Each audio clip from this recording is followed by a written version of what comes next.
Good morning, students. In the previous video, we have started articles and determiners, in which I have explained what are the determiners and what are the following categories.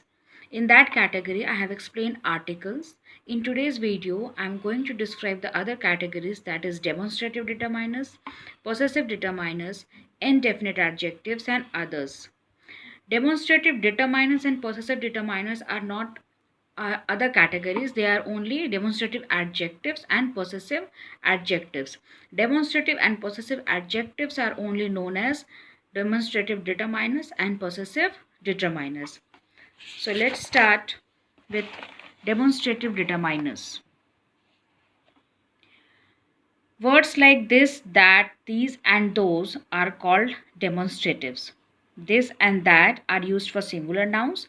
These and those are used for plural nouns. This and these are used to indicate proximity. It stands for nearness.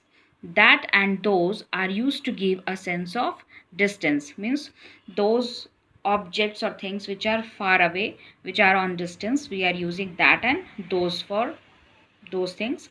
And which stands for nearness, which is near, that for that we are using this and these. This is very important. This and that are used for singular nouns. These and those are used for plural nouns.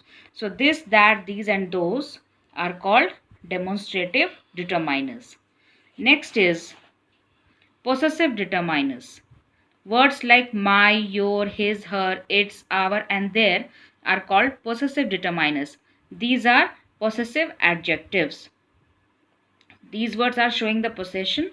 These are possessive adjectives and they are only called as possessive determiners. Here, my house, your pen, his book, these all words are showing the possession before the nouns. Next, we have indefinite adjectives, which doesn't show a definite number. Like some, any, much, many, few, less and little are called the indefinite adjectives.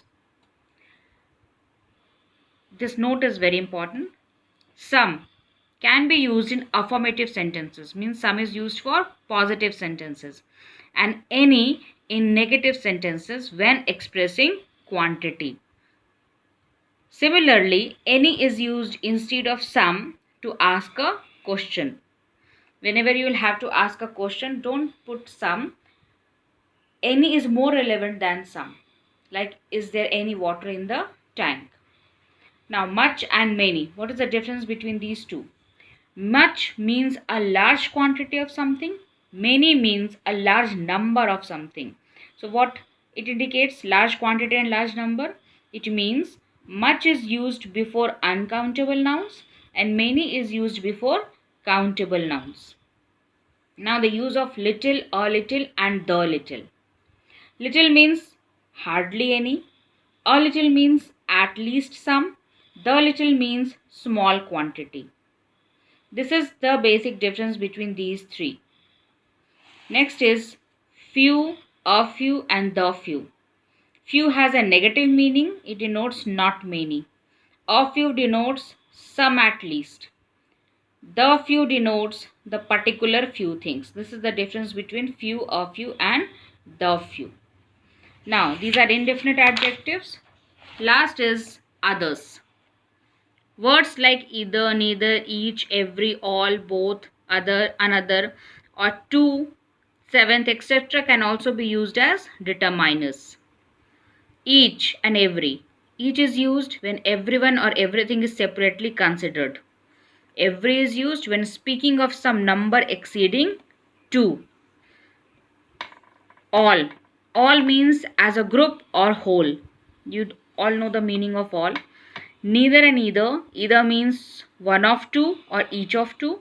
Neither is the negative of either and means not one and not the other. Either is followed by or. Neither is followed by nor. So these adjectives you already know. These are adjectives only and you are already know the uses. There's nothing much to describe in all that. You must remember what are the determiners, which words like demonstrative, possessive, indefinite, others, and including the articles. They all come in the category of determiners. So you must need to know which are the words which are used as determiners. That is it for the explanation of determiners. I'm attaching some of the exercises as your assignment you will do in your grammar copy. Thank you everyone.